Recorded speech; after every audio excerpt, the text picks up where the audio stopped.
আর কয়েকটা মুহূর্ত, তারপরেই রয়েছে মাধ্যমিক 2025-এর পরীক্ষা। তো সকল মাধ্যমিক পরীক্ষার্থীদের আমি প্রথমেই তোমাদের অনেক অনেক শুভেচ্ছা এবং অভিনন্দন জানাবো, যাতে তোমাদের পরীক্ষা কাল খুব খুব ভালো হয়, তার জন্য প্রার্থনা করব। তো তোমাদের একটা কথা বলে রাখবো যে আজকের এই কিছু আমি নির্দেশাবলী বলছি, এগুলো কিন্তু তোমাদেরকে অবশ্যই কাল মেনে চলতে হবে। আমার মনে হলো যে পরীক্ষা দিতে যাওয়ার আগে এই বিষয়গুলি একটু খেয়াল রাখা দরকার, না হলে অনেকে অনেক সমস্যার মধ্যে পড়তে পারো। কাজেই যে সমস্ত নির্দেশাবলী তোমাদেরকে মেনে চলতে হবে সেগুলো আমি তোমাদের বলছি, তোমরা অবশ্যই কিন্তু এগুলোকে মাথায় রাখবে।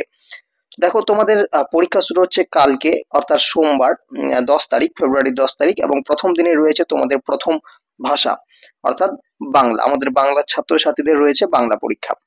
তো তোমাদের যে বিষয়গুলি মাথায় রাখতে হবে তা হলো, প্রথম, পরীক্ষা শুরুর প্রথম দিন পরীক্ষা গেটটা খোলা হবে তোমার সকাল 9টা 45 অর্থাৎ পৌনে 10টায়। দ্বিতীয়ত, পরীক্ষা শুরুর প্রথম দিন অর্থাৎ 10 তারিখ কেবলমাত্র পরীক্ষার্থীরা সকাল 9টা 45 পরীক্ষা কেন্দ্রে প্রবেশ করতে পারবে। দেখে নাও, তোমরা কিন্তু কালকে অর্থাৎ প্রথম দিন, পরীক্ষার প্রথম দিন 9টা 45 তোমরা প্রবেশ করতে পারো, ঠিক আছে?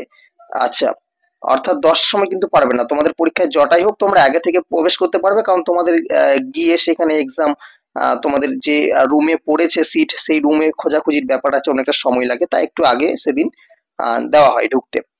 তৃতীয়ত, পরীক্ষার দ্বিতীয় দিন অর্থাৎ তারপরের দিন থেকে পরীক্ষার শেষ দিন পর্যন্ত, অর্থাৎ তোমাদের মাধ্যমিক পরীক্ষা চলছে 20/2/2025 ফেব্রুয়ারি 20 তারিখ পর্যন্ত। তো 20 তারিখ পর্যন্ত কেবলমাত্র পরীক্ষার্থীরা সকাল 10টায় পরীক্ষা কেন্দ্রে প্রবেশ করতে পারবে, অর্থাৎ তোমরা কিন্তু 9টা 45 পরীক্ষা হলে প্রবেশ করতে পারছো না। দ্বিতীয় দিন থেকে তোমাদেরকে সকাল 10টায় প্রবেশ করতে দেওয়া হবে পরীক্ষা সেন্টারে। আচ্ছা, 4 নম্বর হচ্ছে যে পরীক্ষা কেন্দ্রে প্রবেশের সময় পরীক্ষার্থীরা কেবলমাত্র রেজিস্ট্রেশন কার্ড, অ্যাডমিট কার্ড এবং লেখার যে সমস্ত, তোমাদের কিন্তু রেজিস্ট্রেশন কার্ড যেগুলি স্কুল থেকে দেওয়া হয়েছিল এবং অ্যাডমিট কার্ড যা তোমাদের স্কুল থেকে দেওয়া হয়েছে অলরেডি কিছুদিন আগে, সেটা এবং লেখার সরঞ্জাম অর্থাৎ কলম, পেন্সিল, আর রাবার, জ্যামিতি বক্স বা ভূগোল আর জীবন বিজ্ঞানের যে সমস্ত অঙ্কন সামগ্রী, যেগুলো আঁকার জন্য যা যা কিছু প্রয়োজন সেগুলো। এছাড়াও স্বচ্ছ বোর্ড বলতে এমন বোর্ড নিয়ে যেতে হবে যেটাতে তোমার কোনো কিছু লেখা থাকবে না, ঠিক আছে? লেখা থাকবে না সেরকম বোর্ড। স্বচ্ছ জলের বোতল, ঠিক আছে, এগুলো তোমরা নিয়ে যেতে পারো। এছাড়াও কিন্তু ক্যালকুলেটর, ফর্মুলা স্কেল বা মোবাইল অর্থাৎ কোনো রকম ইলেকট্রনিক্স গ্যাজেট তোমরা কিন্তু কিচ্ছু নিয়ে যেতে পারবে না, বা কোনো কাগজ ছেঁড়া, কোনো কাগজ পকেটের মধ্যে বা হাতে, এগুলো কিন্তু নিয়ে একেবারে প্রবেশ করতে পারবে না। এগুলো কিন্তু তোমাদের ঢুকতে দেওয়ার আগে অবশ্যই চেক করা হতে পারে, সুতরাং সাবধান হয়ে যাবে প্রথম থেকে, না হলে কিন্তু অনেক সমস্যার সম্মুখীন হতে পারে এবার। 5 নম্বর, পরীক্ষা কেন্দ্রের বাইরে থেকে কোনো সাদা কাগজ নিয়ে পরীক্ষা কেন্দ্রে প্রবেশ করা যাবে না। অর্থাৎ তুমি অনেকে কি হয় না, বোর্ডের মধ্যে কাগজ লাগাই যাতে কি হয় না, যে খাতাটা থাকে লেখার সেটা যাতে তো কলাম দিতে সুবিধা হয়, তো সেগুলো কোনো কাগজই তোমাদেরকে অ্যালাউ করা হবে না ভিতরে নিয়ে যাওয়ার জন্য। 6 নম্বর হচ্ছে, উপরোক্ত বস্তুগুলি যদি কারো কাছে পাওয়া যায় তবে তা বাজেয়াপ্ত করা হবে এবং পরীক্ষার্থীর বিরুদ্ধে পর্ষদ আইনানুগ ব্যবস্থা নিতে পারে। তোমাদের কাছে যদি কোনো রকম ইলেকট্রনিক্স কোনো গ্যাজেট, মোবাইল ফোন বা অন্য কিছু, ক্যালকুলেটর বা আদার্স কিছু পাওয়া যায় যেগুলো তোমাদের নির্দেশের মধ্যে কিন্তু আসছে না, অর্থাৎ তোমাদের সেগুলো বিরোধিতার মধ্যে চলে যাচ্ছে, তাহলে সেক্ষেত্রে কিন্তু সেই ছাত্র বা ছাত্রীর বিরুদ্ধে পর্ষদ কিন্তু বিশেষ ব্যবস্থা নিতে পারে, এমনকি পরীক্ষা ক্যান্সেলও করে দিতে পারে তার। 7 নম্বর হচ্ছে, পরীক্ষা হলে পরীক্ষার জন্য নির্দিষ্ট খাতা ছাড়া প্রশ্নপত্র, অ্যাডমিট কার্ড বা রেজিস্ট্রেশন সার্টিফিকেট কোনো কিছু লেখা নিষিদ্ধ। অর্থাৎ তুমি কোশ্চেন পেপারে কোনো অ্যান্সার লিখতে পারবে না, বা কোশ্চেন পেপারে ধরো এমসিকিউ গুলি তুমি টিক করে রেখে দিয়েছো, এগুলো কিন্তু কিচ্ছু করতে পারবে না। তুমি শুধুমাত্র খাতাতেই লিখতে পারবে, আর কোনো জায়গায় লেখা কিন্তু যাবে না। 8 নম্বর হচ্ছে, পরীক্ষা শুরুর পর 1 ঘন্টার মধ্যে পরীক্ষা হলের বাইরে যাওয়া যাবে না, খাতা জমা দেওয়া যাবে না। অর্থাৎ তোমাকে 1 ঘন্টার তোমাকে থাকতেই হবে সেখানে, ঠিক আছে? 1 ঘন্টার মধ্যে তুমি পরীক্ষা হলের বাইরে যেতে পারছো না। আচ্ছা, 9 নম্বর হচ্ছে, পরীক্ষা শেষের অব্যবহিত পরেই পরীক্ষা কক্ষে উপস্থিত শিক্ষক বা শিক্ষিকার কাছে পরীক্ষার খাতা জমা দিয়ে যেতে হবে। কোনোভাবে বিলম্ব করলে তা শাস্তির যোগ্য অপরাধ হিসাবে গণ্য হবে, ঠিক আছে? অর্থাৎ যখন তুমি পরীক্ষা শেষ হয়ে যাবে, শেষ হওয়ার পর অনেক ছাত্রছাত্রী কি হয়, খাতাগুলো দিতে চায় না, অর্থাৎ তখনও তারা লিখে যায়, তখনও তো 3 ঘন্টা 15 মিনিটও তাদের লেখা শেষ হয় না।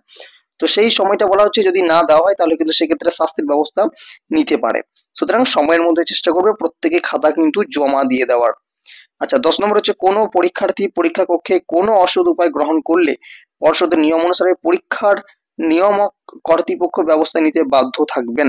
অর্থাৎ ধরো কেউ টুকলি করছে বা কেউ কারো দেখে লিখছে বা কোনো চিটিং কিছু করছে, তাহলে সেক্ষেত্রে যদি সেই হলের মানে অর্থাৎ পরীক্ষা হলের যদি যারা গার্ড থাকবেন তারা যদি সেইটাকে লক্ষ্য করেন বা দেখতে পান, তাহলে কিন্তু সেই ছাত্র বা ছাত্রীর বিরুদ্ধে তিনি কিন্তু বিশেষ ব্যবস্থা নিতে পারেন। আচ্ছা, কোনো পরীক্ষার্থী পরীক্ষা কক্ষে উপস্থিত শিক্ষক বা শিক্ষিকার সঙ্গে অশ্লীল বা অসভ্য আচরণ করলে পরীক্ষা কেন্দ্রে ভাঙচুরের ঘটনায় যুক্ত থাকলে পর্ষদের নির্দেশানুসারে সংশ্লিষ্ট পরীক্ষার্থীদের বিরুদ্ধে আইনানুগ ব্যবস্থা কিন্তু গ্রহণ করা হবে, আদেশ অনুসারে পশ্চিমবঙ্গ মধ্যশিক্ষা পর্ষদ। দেখো, তোমরা অনেকেই ছাত্রছাত্রী কিন্তু খুব খারাপ আচরণ করে ওখানকার যে সমস্ত শিক্ষক বা শিক্ষিকা থাকেন তাদের সাথে, ঠিক আছে। খাতা অনেক সময় তাদের কথা অনুযায়ী তারা চলে না, তার দিকে যেগুলো করতে তারা মানা করেন সেগুলোকেই তারা করতে থাকে, বারবার অসৎ পদ্ধতি বা অসৎ উপায় তারা অবলম্বন করে থাকে। তো সেক্ষেত্রে যখন ছাত্রছাত্রীদের শিক্ষক বা শিক্ষিকা বিরোধিতা করতে চান, তখন কিন্তু তাদের সাথে অশ্লীল কিন্তু আচরণ করে অনেক ছাত্রছাত্রী এরকম আছে।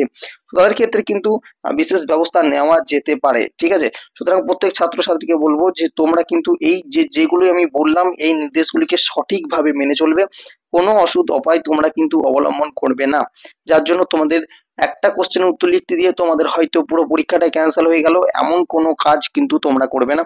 সঠিকভাবে যাবে, নিজের যতটুকু ক্ষমতায় আসে সেইটা তোমরা পরীক্ষা দেবে, সঠিক নম্বর তোমরা কিন্তু অবশ্যই পাবে। তো কাল তোমাদের রয়েছে বাংলা পরীক্ষা, আশা করছি তোমাদের জোর কদমে তোমাদের পরীক্ষার প্রস্তুতি চলছে।